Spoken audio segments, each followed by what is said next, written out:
gonna fall. Okay, let's talk about all the books I read in 2025. Guys, I reached my reading goal this year. I did not think I could do it because it was starting to get a little hard at the end of the year, but I powered through and I read 27 books. Don't ask me why 27 books was my reading goal. I like the number 27. Anyhow, we are going to go through each and every single one of these books in order that I read them, which is a little inconvenient because they are not in order.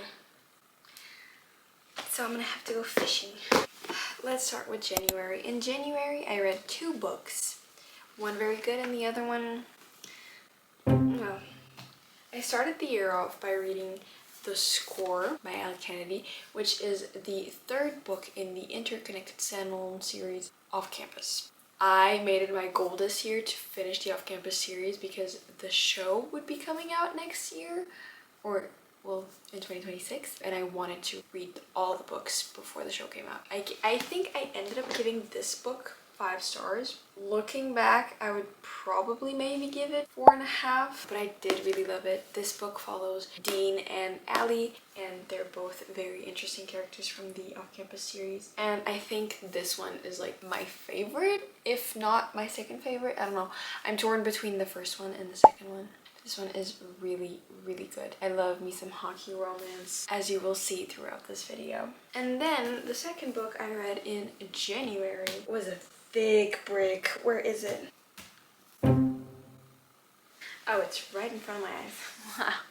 I read Binding 13. I have very mixed opinions on Binding 13. I enjoyed some parts of it and I didn't enjoy other parts of it. People are like, either you love it or you hate it, and I am very in between. This book follows Johnny and Shannon, who I don't even want to say fall in love because they really don't. This follows the story of Johnny and Shannon. Shannon just switched schools, I guess, and then me trying to remember something I read in January whilst I have book amnesia. I don't know, I'm not going to be describing the plot of this book because, to be honest, I don't know. I just know that Shannon has a very abusive father, and that to me was the most interesting part of the story. Like, I was reading this and I was like, oh my god, what is gonna happen to this girl? But the romance, I mean, sure, it was there, but it was lacking. There's 800 pages of what? I don't know. And what bothered me the most was the way the main character, the female main character, was described. She was always described as this fragile little thing that would break if you would even touch her, and she was so tiny and so, I was like, okay. Don't get me wrong, I still enjoyed the book for what it was, but in my opinion, did it need 800 pages? No. So I ended up giving it 3.5 stars, I think. I have my Fable next to me, yet I'm not checking. Yeah, 3.5. I was right. Moving on to February, where I read 2 books. The first one, it's gonna upset a lot of people, and I'm sorry. I read Shatter Me. I did not like this book, and I hate talking shit about a book because somebody puts their heart and soul into writing this, but I just did not like it. I still finished it, and I ended up giving it 2 stars because I think the beginning was quite interesting. But it's just, this book is about this character named Juliet, and she basically kills anyone that she touches, but you don't really know why. And what bothered me the most in this story was that you know nothing about the main character throughout the entire book, and neither does she. I just felt very confused the entire time. I did not have a great time. And she is like stuck in this room for like, I don't know how many days she says it, but I don't remember. And it's just that. And then she gets out of that room and gets to explore like the world, but I didn't understand their world well enough because it felt like it was our world, but at the same time it wasn't. And I also didn't like the romance, nor the romance that's supposed to be. I didn't like either of the love interests, Adam and Aaron, because I know she's supposed to end up with Aaron, and I just didn't like it because I think he was an asshole, and Adam was just a dry biscuit. Sorry. So I ended up giving it 2 stars. Moving on to the next book, I then read The Goal by Elle Kennedy, which is the 4th book in the off-campus series. And I didn't have high expectations for it because this book handles accidental pregnancy. Why do I want to say trumplancy? That's not even a word. Accidental pregnancy, and people always say that's their least favorite plot. I love this book. I loved every single page of this book. I loved it. I love John Tucker and I love Sabrina. This is amazing. I love it. I will say, out of the 4 books, there's 5. Out of the 5 books, I think this one is the least like hockey related, which I didn't mind. I stayed for these 2. I ended up giving it 4.5 stars. It is really, really good. And I think that accidental pregnancy is good when it's well done. And Elle Kennedy did an amazing job. Moving on to March. March was by far my best reading month because I read like 1, 2, 3, 4, 5, 6 books. 6 books in 1 month. I felt like a machine. We started the month off by reading one of the best books ever created.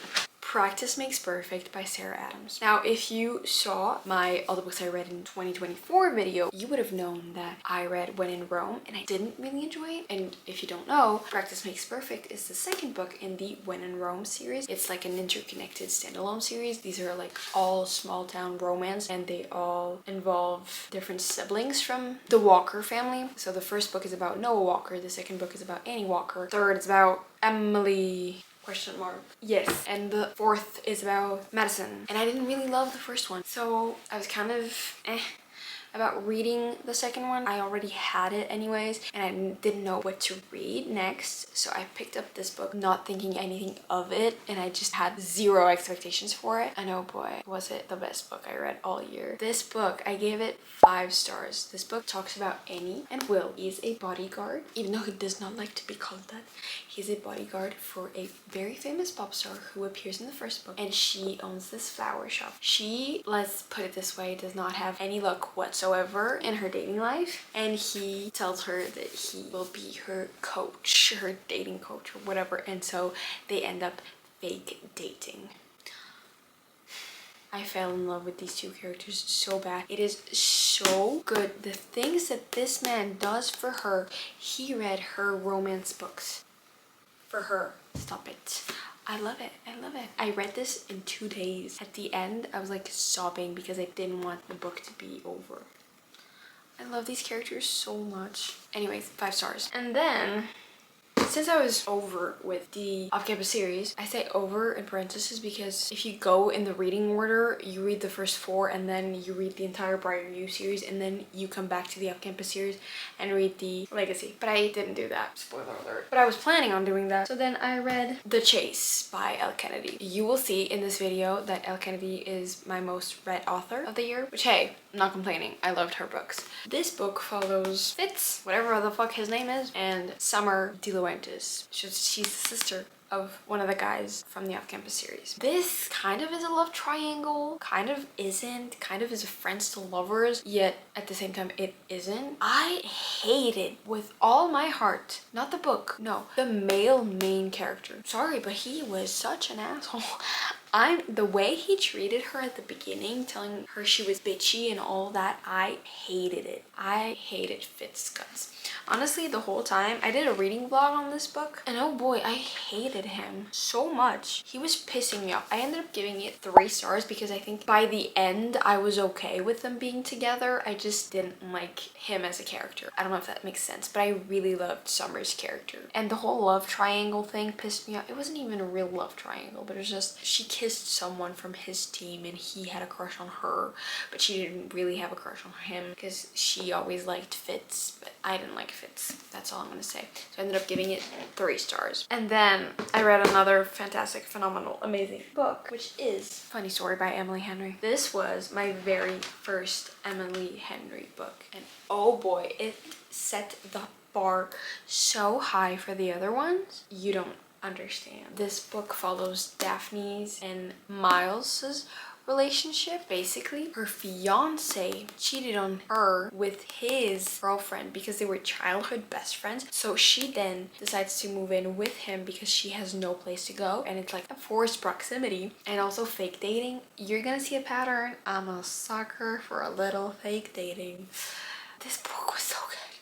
I was sobbing at the end. Again, why was it sad? Not really, but I didn't want the book to be over, and I was just like so overjoyed at the end. I don't know. 5 stars. I loved every single page in this book. I could not put it down. Next. Oh, the next 2 books I don't own the physical copy of, but I'm gonna be quick with them because honestly I don't remember what happens in them. I read The Play and The Risk, which are the the second and third book in the Prior You series. I gave them 4.5 stars. Both. Do I remember what happens? No. I think in one, the girl is dating the guy from the rival team, and then the other one, it's Demi, and Demi had a really bad boyfriend, and she then ends up dating Hunter, but I think her parents don't approve of him. I don't remember, but I remember really liking them, so I gave them 4.5 stars. Moving on to April. April was a really sad month for me. I read one book, just one, but it was a really great one. I read Beg, Borrow, or Steal by Sarah Adams.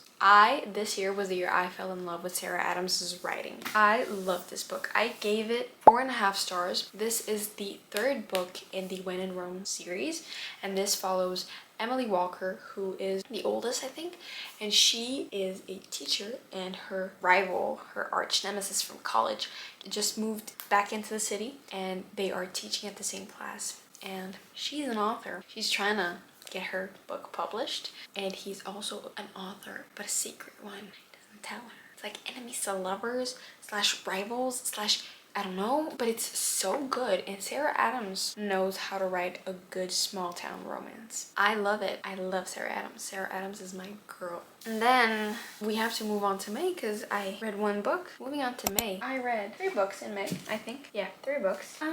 But we started out really badly. This is gonna disappoint a lot of people. I read Happy Place and I didn't like it. It's not that I didn't like it, it's just I had such high expectations going into it because I loved Funny Story. Funny Story changed my life. And everyone was raving about Happy Place. Like, it's the best romance you'll ever read. I didn't love it. I'm not big on second chance romance, I'm not gonna lie. But I'm also not gonna lie, I don't remember much of this book. I gave it 3.5 stars because I think Emily Henry's writing is just so beautiful. She describes things in such a poetic way that just makes you want to keep going. But I unfortunately just didn't love this one. I didn't connect to the characters. I don't know. It does not mean that I don't think she's a great author. I just didn't like this one as much as Funny Story, and that's okay. It's not everyone's cup of tea. Then I started really early with my summer romance readings. I read my first summer book in May, and that was Summer in the City by Alex Easter. This book was such a cute little surprise. I knew nothing about this book going into it. Look at this, so cute. I'm not a huge fan of sprayed edges, but this one is stunning. It's a beautiful book. Anyways, this is the story of Elle and Parker. I have to read the back because I always forget the characters' names. Elle is a screenwriter and she has to spend the summer in New York City to write a movie about New York, and she, I think, correct me if I'm wrong, she ends up moving to this very expensive apartment complex, and her neighbor just so happens to be a billionaire, I think. Listen, I don't know, don't remember much of it. Do they fake date? I think they fake date. Yes, they fake date, I remember, because what was in for him was the press. I don't know, I think it looked good for him to have a girlfriend, that's why they fake dated, and he took her to the like nicest places in New York City. I think, could be wrong though. But I remember really loving this book because I thought that the billionaire was like really generous with his money. No, I'm kidding, but I just really liked this book. It genuinely felt like you were reading a rom-com, and I think this book might be turning into a movie, which is great. The whole time I was reading this, I could picture it as a movie, if that makes sense. I ended up giving this 4 stars. I really, really liked it. Moving on. Oh, and then I read another Emily Henry book in May, which was The Great BBL. People had very mixed opinions on this Great BBL. Personally, I loved it. I feel like I'm doing it on purpose. It's like everything that people love, I hate. Everything that people hate, I love. This follows the story of, I almost called him Hayden. Oh, his name is Hayden. Oh, great. Hayden and Alice. I thought his name wasn't Hayden. The thing is, I picture Hayden Christensen whilst reading this book, so I thought I was tripping. But his name is really Hayden. This is the story of Hayden and Alice, who are two writers competing against each other to write a story about a very famous person, Margaret Ives, I think. They are competing to find out which one of them is gonna write like this biography about her. I ended up giving this 4 stars. My hot take on it is that people were saying this lacks romance. Did we read the same book? Like, hello? Some people were saying this felt like Taylor Jenkins Reid book, and I agree, but it was still very much Emily Henry-esque, if that makes sense. I think this wasn't as romance heavy as her other books, but it was still very romance-y. It still had a lot of romance scenes. I don't know what people are on. I love the romance between Hayden and Alice. The plot twist at the end, shocked. I will say Margaret Ives' story is a bit boring because my thing is it wasn't her story, it was like her grandfather's story, and then later it became her story. But until it became her story, it was her grandpa's story, and boy was he boring. But other than that, Margaret Ives' story, like her part of the story, great. These two, great. I loved it. 4 stars. Moving on to June, we're already halfway through the year, boy. I read Malibu Rising. This was my second Taylor Jenkins Reid's book. I love it. It was so good. Taylor Jenkins Reid knows how to write a good story with captivating characters and plot twists and cliffhangers and yada yada yada. It was so good. Basically, this is a story about a family whose house burns down at a party. It's like dual timeline. They go back and forth between past and present up until the moment where the house burns down. Oh boy. This had me on the edge of my seat. I was like, what is gonna happen next? What the fuck? Why? Plot twists and oh my god. The characters, amazing. Well, the siblings, because the father, I don't like him. I gave this 4.25 stars. I'm very specific. Then I read Just for the Summer by Abby Jimenez. This is such a cute romance book. I loved it. This follows Justin and Emma. Basically, they both have this sort of curse that every person they end up dating, they break up with them, and then that person instantly gets married and whatnot. So they come up with a plan to basically they end up fake dating for the summer just so that they can then break up with each other and then find the love of their lives. Why was I sobbing throughout half the book? This was so deep for no reason, and I loved every single aspect of it. I went into it thinking it was gonna be another silly little romance. No, it was not. It was not. It was so good. I had to take a break from the book because it was like, I was sobbing. I don't know why. It's not that emotional. It really isn't. It's just, it was getting to me. Like the sisters and the mother thing. I ended up giving it 4.75 stars because again, at the end it felt a little heavy for me. But this book is so good and it got me excited to read more Abby Jimenez books. And then I read, that was right around the time where The Summer I Turned Pretty was coming out with teasers and stuff, where the show was about to come out. I don't remember. And so I decided to reread It's Not Summer Without You. I ended up audiobooking the entire thing because, unpopular opinion, I don't like the books. They're very childish, which I get they're YA, but I didn't like it. I give it 2.5 stars because I'm attached to the characters so much. And I did not end up reading the 3rd one. And then I read a book that was recommended to me by one of my dear friends, Svenja, who is also a very big reader. And she always raves about this book and says that it's her favorite. So I absolutely had to give it a try. The Unhoneymooners by Christina Lauren. I loved this book so much.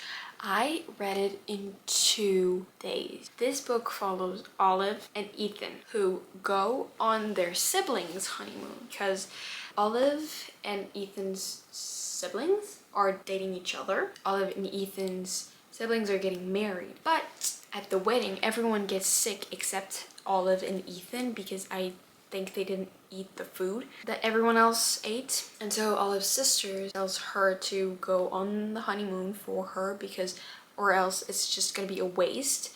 And she ends up going with Ethan, who she hates, but it was the only option.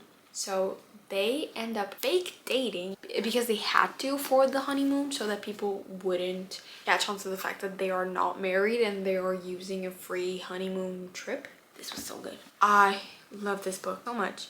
It's fake dating. Again, I love fake dating. Plus enemies to lovers. And I'm not gonna lie, for a moment there, I really thought they hated each other. Like, hardcore hated each other. And the plot twist. People are probably gonna say, what plot twist are you talking about? It was so obvious. To you?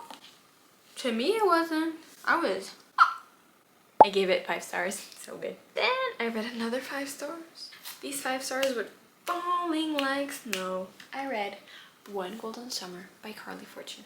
Isn't that just the most beautiful cover you have ever seen in your whole entire life? And the book feels nice too. Basically, this is a story of Alice and Charlie. Alice is gonna spend her summer with her grandmother because she broke her hip, I think. It's kind of all that Alice needs. It's like a little break away from her job and whatnot. She then ends up meeting Charlie, who I think has lived there his whole life, and he ends up helping her because Alice and her grandma are staying at a cottage that belongs to someone who Charlie is friends with. I don't remember the details, and Charlie is always there to fix things around the house and help, and then basically they end up falling in love. It's a really, really cute romance, and the lake settings, oh my god, so good. The vibes were immaculate, and I fell in love with both these characters. The character development in this book, chef's kiss. 5 stars. I'm not gonna lie, don't remember much of it, but I remember really loving it, so 5 stars. Oh, and this is like the brother of that one book, Every Summer After. I didn't read Every Summer After, but I have been told that he is the brother in Every Summer After. There's some spoilers in this if you haven't read Every Summer After, which I then found out that were spoilers. I might read Every Summer After. I don't know. Moving on to July. I read Right the Way. I thought this was gonna be perfect because I read this on my way to Portugal and in Portugal, which I thought it was going to be perfect because this takes place in Portugal. Basically, she's a sports journalist and he is a pro surfer, or a retired pro surfer who wants to come back to the surfing world. He left the surfing spotlight years and years ago, and now he's making his comeback, and she has to interview him, but he's not really open about it. She kind of hates him because she thinks he's like, you know, knows better than everyone and blah, blah, blah, blah, blah. It's a sports romance about a surfer, basically. This was really good up until like the last 100 pages. Like, I was eating it up. Portugal was described insanely well. And I know what I'm talking about because I go to Portugal every damn summer. I was born there, just don't live there anymore. The Portugal settings, amazing. But by the end of it, I was just like, what are you guys fighting for? They were fighting for no reason. And then the entire book, she talks about this article that she's writing about him because that's the whole plot of the book. And you would think that you could read the article at the end of the book. No, you can't. That's it. That pissed me off. But it was good. Just, I didn't like the way it ended. So I ended up giving it 3.25 stars. Then I read People We Meet on Vacation by the Emily Henry. I read this specifically because the movie is coming out in a couple weeks, which is insane, and I wanted to read it before I watched the movie. This is basically friends to lovers. This follows Poppy and Alex, and basically every summer they go on a vacation together somewhere because I think Poppy has a blog about it. I don't really remember. They had a falling out and we don't know why. And Poppy decides that the way to fix this friendship is to go on one more holiday together. And so they do that. This book has dual timeline. And so it's in the past and the present. You follow their previous trips and the current one till you get to find out why they had their falling out. This was so good. The whole time I was like, what happened? What happened? I need to know what happened. So good. And Emily Henry, again, her writing is phenomenal. I ended up giving this 4 stars. I'm really, really excited for the movie. Moving on to August, I read like 2 books because I got in a slump. I read Sounds Like Love by Ashley Poston. Now, this book is a romance book with a hint of magical realism. And I was gonna say I don't like magical realism. I don't know. I just didn't love this book. I ended up giving it 2.5 stars. Here's why. This book follows this songwriter and this singer. Basically, the songwriter goes back to her hometown for the summer because her mother has Alzheimer's, and I think her parents are closing down the bar that they owned where people would go and do shows at. And she was really upset about it because that was like her favorite spot or whatever. And the whole time I think she's thinking of ways of saving the place, and she ends up in the mind of this singer. They're in each other's mind, but they haven't met. Well, they have, but they don't know that they have yet. And they can hear each other think. And I don't know. I just didn't connect to the characters. I didn't like the magical realism aspect of it. It wasn't as music related as I wanted it to be or as I expected it to be. And the whole mom thing was a little heavy for me, I'm not gonna lie. Yeah, that's it. I wasn't enjoying myself whilst I was reading this book. I ended up giving it 2.5 stars. Then I read, coming back to the hockey romance because that's what I know and love, I read the last book in the off-campus series, which is The Legacy. This is basically 4 little short stories about the 4 couples in the series, and I loved it. I will say they were picking fights for no reason, and some characters acted a little out of character, but I loved it. Every chance I get to go back into the world of these characters, I will gladly take it. I am so insanely attached to these characters, so I loved it. I gave it 4 stars. It's nothing crazy. Did it need to happen? No, but I had a fun time. Moving on to September. Keep in mind, I was in a slump, so I read 1 book. That book was Wings of Starlight. Basically how this happened was I saw 1 TikTok about it and I immediately purchased it. Basically, this is a Tinkerbell story. Not really, but this is Queen Clarion from the Tinkerbell universe, and it tells her story, how she became queen, and there's a little romance with the Lord of Winter. This was so anticlimactic for me. The whole time it was like how they can't date and yada yada yada. They can't be together because winter fairies shouldn't be with summer fairies or whatever. And there was like this monster or whatever. They solved the problem like this. This is also YA. I think I would have enjoyed it way more if it wasn't. They barely kiss. I don't think they do they? I don't remember. It just wasn't what I was expecting. I had such high expectations for it because I love the Tinkerbell universe.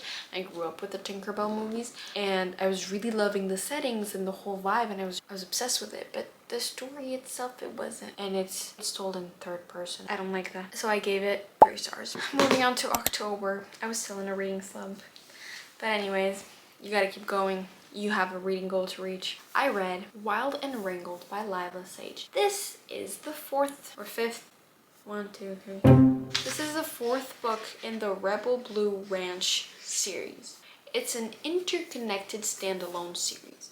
Now, whoever said that you don't need to read interconnected standalones in order is lying to your face. Because yes, it's okay to read them. No, it's not. And I found out with this book. Because I found myself having questions and those questions weren't getting answered. You know why? Because they didn't need to. Because those questions were answered in the previous books. So I had a ton of questions. But I did enjoy their relationship. This follows Dusty and Camille. Camille, I think, just left her husband at her wedding because she wasn't gonna get married with him, or she got dumped. Maybe that was it. I don't know. She's a single mother and he has just come back to the small town that they live in, and they end up falling in love with each other. Her parents don't approve and blah blah blah blah blah. I liked the romance. I was confused because I didn't know half these people and I was like, who, why? I ended up giving it 3.5 stars. Then I finally got out of my reading slump in October and I read Out on a Limb by Hannah Bonham Young. This book had been on my mental TBR for years. Probably not, since last year maybe. But, it's such a good book. Basically, this follows Win and Bo, who end up having a one-night stand together. And she gets preggo. It's not a spoiler. It's accidental pregnancy. It's accidental pregnancy trope. And I loved it. These two, they don't know each other. They aren't friends. They aren't anything yet. They decide together that they're gonna raise this baby together no matter what. It's such a beautiful book. It's one of those books that had me crying. Why? Was it sad? No. But I was just like, oh my god, this is so beautiful. And I loved it. I gave it 5 stars. Then, continuing the fall books, I read If It Makes You Happy by Julie Olivia. I did not know what this was about. I saw this on TikTok. People were recommending it as a fall book and I was like, into my cart you go. This follows the story of Michelle, who just got a divorce, and she is now living in her mother's, who also just recently passed away, her Airbnb, not her Airbnb, but like her bed and breakfast thing. And she has to manage the whole thing, like the guests that stay in and everything, all by herself, figure out how everything works all by herself, because now her mother is no longer with her, even though she hates this hometown. She hates everything about it. Anyways, where is that bed and breakfast? Right next to the bakery of this little guy. Cliff is his name. What is he? A baker, a single dad of 2 daughters, and he ends up helping her with the bed and breakfast, but obviously they end up falling madly in love with each other. This is a pretty long book, pretty long romance book. It has like almost 500 pages. I'm not a huge fan of slow burns, yet I enjoyed every single page of this book. The vibes, think of Gilmore Girls. I never watched Gilmore Girls, but I know what it looks like. This is exactly what it looks like. This guy, perfection. This book was 5 stars. I had many 5 stars this year and I'm glad I did. And then moving on to the last book I read this year. And you might be wondering, but I thought we were still in October. Yeah, I haven't read a book since November. It's not looking good for me right now. The last book I read this year was Fake Skating by Lynn Painter. The only 2 books I read by Lynn Painter were better than the movies and nothing like the movies. And if you know me, you know that I absolutely adore those movies. Books, not movies, Maria, not movies. Books. They're 2 of my favorite books of all time. So imagine my face when in the first like 20 pages I read that Alec in this book has a cousin who has a playlist for everything. I was like, I know your cousin. I love your cousin. Anyway, this follows Alec and Danny. Danny just moved back to Minnesota because her parents got divorced. And they end up fake dating because she needs some extracurriculars so that it looks good for Harvard. Is it Harvard? Probably. It usually is Harvard. And he needs the press to think that he's a good guy, that he isn't doing some shitty stuff or whatever, because he's a professional hockey. He wants to become a professional hockey player. He wants the scouts to look at him and be like, we are gonna recruit you for hockey for college. I don't know how these things work. I don't live in America. So they end up fake dating. It's like childhood friends to enemies to lovers because they hate each other, because miscommunication, because they used to write each other and then all of a sudden they stopped. Miscommunication. I love this book. It was so good. Was it better than the movies? No, but it was really good. I love Lynn Painter. She doesn't disappoint, and I ended up giving this 4.5 stars, and that's it. That's all I read this year. I am really proud of myself for reading 27 books. There were times where I didn't think that I could be able to do this. I was like, how on earth am I gonna reach my reading goal this year? I don't know. I went through like 3 different reading slumps and still made it out alive. Honestly, pat myself on the back. I did a pretty great job, and I enjoyed pretty much all the books I read this year. Some were meh, some were oof. But overall, I think I had a really great reading year, and I cannot wait to read more books next year. I'm so excited. The book I'm reading right now is called In Your Dreams by Sarah Adams, and it's the 4th and final book in the When in Rome series, and I'm really excited to finish it. So yeah, I'm excited to see what 2026 has in store. I hope you enjoyed this video. I hope you stick around for next year. And if you do, thank you. Yeah, leave a like, comment, subscribe, and I will see you very, very soon. Hopefully. We started the month, and it's like very expectant. It's a very, this was my second Taylor. I did not know what was,